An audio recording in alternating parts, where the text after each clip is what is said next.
উফ, বড্ড গরম পড়েছে আজ। ও সূর্যদা, গরমটা একটু কম করো না। কি জ্বালা বলতো, তুই বলছিস গরম কমাও, আর ওইদিকে কাঁঠাল গরম বাড়ানোর জন্য অ্যাপ্লিকেশন জমা দিয়েছে। কি, কাঁঠাল অ্যাপ্লিকেশন জমা দিয়েছে? ইয়েস মাই ডিয়ার আম, আসলে কি বলতো, গরম বেশি না পড়লে আমি পরিপক্ক হতে পারি না। নিকুচি পরিপক্কের, এত গরম পড়লে আমি তো পেকে পচে যাব। তাতে আমি কি করবো রে? তুই যদি নদ নদে হোস সেটা আমার দোষ। আমার মতো শক্ত হ, বুঝলি, নরম তুলতুলে। ওই কাঁঠালের বাচ্চা, আবার যদি নদ নদে বলছিস না, আটি মেরে ফাটিয়ে দেবো তোর একেবারে। মার না মার, তোর আঁটি ফেটে যাবে। হ্যাঁ, তাও মারবো। মার না, আমিও কি ছেড়ে দেবো নাকি? তোর তো শুধু একটা আঁটি, আমার একাধিক বিচি আর্মি আছে, সেইগুলো যদি ছুঁড়ি না তোর বোঁটা খসে যাবে। আর আমায় যে নরম তুলতুলে বলছিস সেটা শোন, আম জনতা এই নরম আমকেই পছন্দ করে, বুঝলি ক্যাকটাস। এই আমের বাচ্চা, তুই আমাকে ক্যাকটাস বললি? হ্যাঁ, বেশ করেছি বলেছি। এই কাঁটা কোনোদিন কাউকে আঘাত করে না, বুঝলি। আর এই কাঁটার চাদর সরালে এই মিষ্টি মধুর কাঁঠাল থাকে, যা সাধারণ মানুষ খুব ভালোবাসে। এইখানেই তো আসল খেলা রে। ওই কাঁটার চাদর সরাতে গেলে আঠায় হাত এমন জড়িয়ে যায় যেন স্পাইডারম্যানের জাল। ভালো জিনিস পেতে গেলে একটু কষ্ট করতে হয়। তো আমিও তো এত ভালো, আমাকে খেতে গেলে তো এত কষ্ট করতে হয় না। তোর সাথে করছিস আমার তুলনা? ওরে, আমেতে দু কামড় দিলেই তুই হয়ে যাস হাপুস, না ঠিক করে মন ভরে, না ঠিক করে পেট। হাপুস হলো আমার এক জাতের নাম, স্বাদও যেমন গন্ধ তেমন। হা হা হা, গন্ধের কথা তুই আমায় বলছিস? আমায় কাটলে ওটা পাড়া মাছ হয়ে যায়।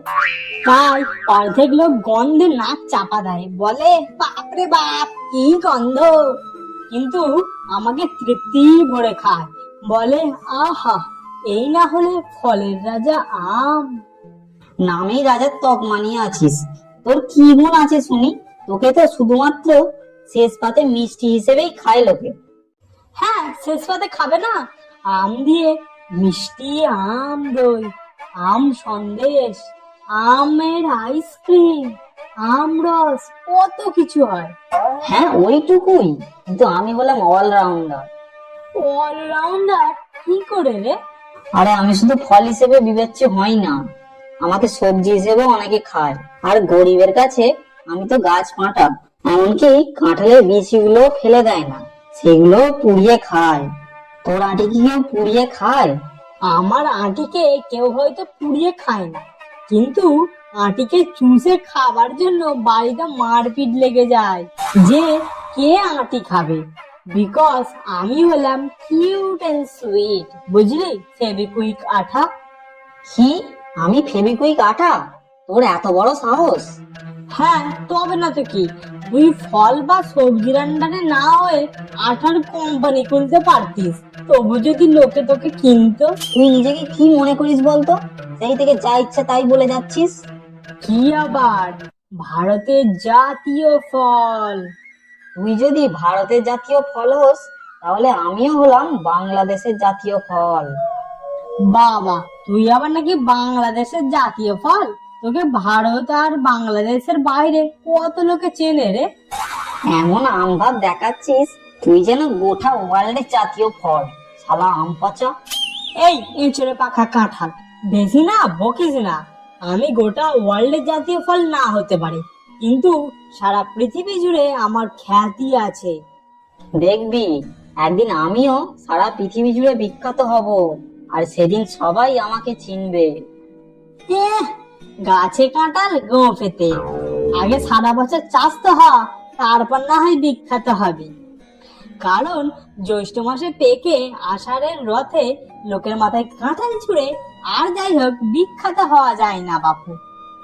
এমন বলছিস যেন তোকে সারা বছর পাওয়া যায়। আলবাত পাওয়া যায়। বর্তমানে শাখা কলমের সাহায্যে সারা বছর আম চাষ হচ্ছে এবং লোকে খায়, because mango is the best. কে বললো রে তুই বেস্ট? আমি বেস্ট। এই কাঁঠাল, বেশি পাকিস না বুঝলি, আমি হলাম বেস্ট। হ্যাঁ ল্যাংড়া, আমি হলাম বেস্ট। এই তোরা দুজনে ঝগড়া না করে জনতাকে জিজ্ঞেস কর না কে বেস্ট। ঠিক বলেছে সূর্যদা। বন্ধুরা, তোমরা কমেন্টে জানাও যে কে বেস্ট, আমি আম নাকি ওই কাঁঠাল। হ্যাঁ একদম। আর যার নাম কমেন্টে বেশি থাকবে সেই হবে বেস্ট। থ্যাংক ইউ সূর্যদা এই প্ল্যানটা দেওয়ার জন্য। বলছি গরমটা একটু বাড়াও না গো। এই এই কেন গরম বাড়াবে? সূর্যদা একদম ওর কথা শুনবে না বলছি। উফ, এরা আবার শুরু হয়ে গেল। তোমরা লাইক এন্ড সাবস্ক্রাইব করতে ভুলবে না কিন্তু। আর হ্যাঁ, কমেন্টে জানাও তোমাদের কোনটা ফেভারিট, আম না কাঁঠাল।